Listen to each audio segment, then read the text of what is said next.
மனிதர்களாக பிறந்த எல்லோரும் பாவம் செய்யக்கூடியவர்கள்தான். எல்லா மனிதரும் விதிவிலக்கில்லாமல் மறக்க முடியாத, மன்னிக்க முடியாத, இழிவடையக்கூடிய பாவங்களை கூட எல்லா மனிதர்களும் அவர்களுடைய வாழ்க்கையில் செய்யக்கூடியவர்கள்தான்.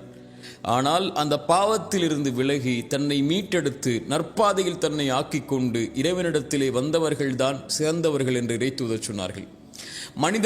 மனிதர்களில் சிலர் நல்லவர்களுடைய பாதையை பாவத்திலிருந்து மீண்டு தேர்ந்தெடுத்ததற்கு பிறகு என்றாவது ஒரு நாள் நான் இப்படியெல்லாம் பாவம் செய்தேனே, குற்றம் செய்தேனே, அநீதம் செய்தேனே, இறைவனிடத்திலே நான் இப்படி குற்றவாளியாக இருந்தேனே, இப்போது நல்லவர்களாக நான் வாழ்ந்தால் மட்டும் என்ன ஆகப் போகிறது என்ற கவலை அடைந்தாலோ, அல்லது அவன் செய்த பாவத்தை குறித்து மனிதர்களில் சிலரோ அல்லது பலரோ அவனை கை நீட்டி நீ இப்படி பாவம் செய்தவன், அநீதம் செய்தவன், குற்றம் செய்தவன், உனக்கெல்லாம் இறைவனுடைய பாதையில் இருப்பதற்கோ இப்படி நல்லவர்களுடைய பாதையில் தேர்ந்தெடுத்து வாழ்வதற்கோ என்ன தகுதி உண்டு என்று அவனுடைய உள்ளத்தை உடைக்கும் போதோ அவன் கவலை அடைந்து தன் வாழ்வு இனிமேல் நற்பாதையில் எதற்கு என்ற சிந்தனையில் ஆக்கிக் கொள்கிறான்.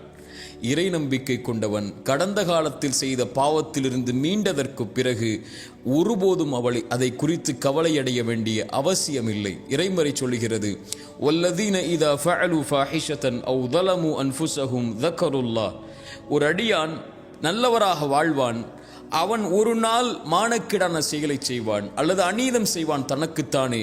அப்படி ஒரு கால் பாவம் செய்தாலும் கூட அவன் இறைவனை நினைவு கூறுவான். அந்த பாவத்திற்கு பிறகு தன்னை மீட்டெடுத்து நல்ல பாதையில் அமைத்துக் கொள்ள வேண்டும் என்ற அந்த பாவத்திலிருந்து படிப்பினை பெற்று வாழ ஆரம்பிப்பான். அவனுடைய பாவத்தை இறைவனை தவிர யார் மன்னிக்க முடியும் என்று இறைமறை கேட்கிறது. மேலும் சொல்லுகிறது, அவன் யார் தெரியுமா? வலம் யுசிர்ரு அலா மா ஃபஅலு வஹும் யஅலமூன். பாவத்திலிருந்து ஒருவன் மீள்கிறான் என்றால் அவன் முதலிலே மனதிலே உறுதி கொள்வான், அந்த பாவம் என்று, இனிமேல் அந்த பாவத்தின் பக்கம் நெருங்க மாட்டேன் என்று. ஒருபோதும் அறிந்த நிலையில் அதே பாவத்தை மீண்டும் அவன் தொடர மாட்டான்.